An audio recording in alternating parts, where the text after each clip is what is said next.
All right, we've covered the Rex, we've seen the Spino. Surely we're done with the heavyweights now, right? Not even close. Imagine a predator longer than a Rex that could run at 50 kilometers per hour and hunted in gangs to bring down 80-ton titans. A gang of giant predators? Who are we talking about here? The Giganotosaurus.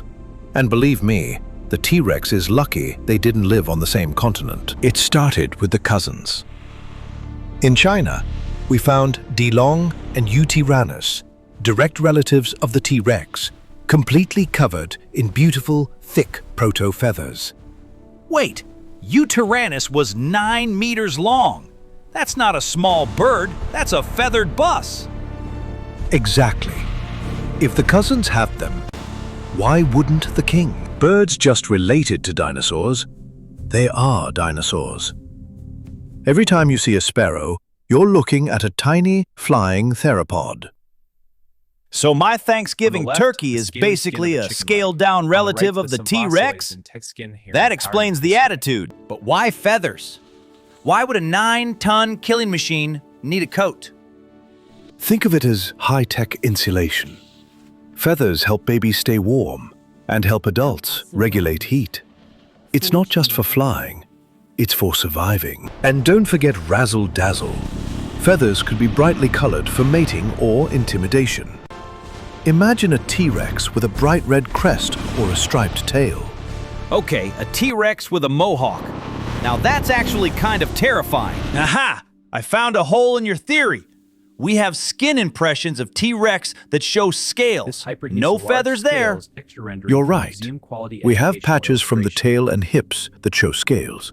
But modern birds have scales on their legs and feathers on their bodies. It was likely a mix. There's also the elephant theory. Large animals retain heat so well they don't need fur. T-Rex might have lost most of its feathers as it got older and bigger. So, babies are fluffy, adults are mostly bald? Like humans? Sort of. But even bald elephants have sparse hair.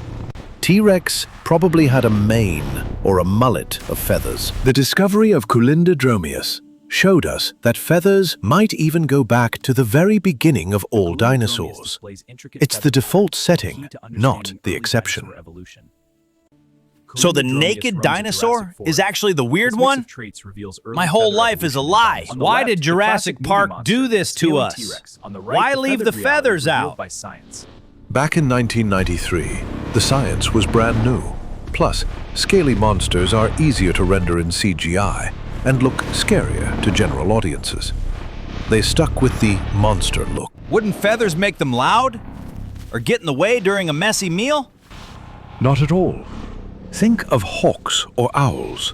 Feathers can be silent.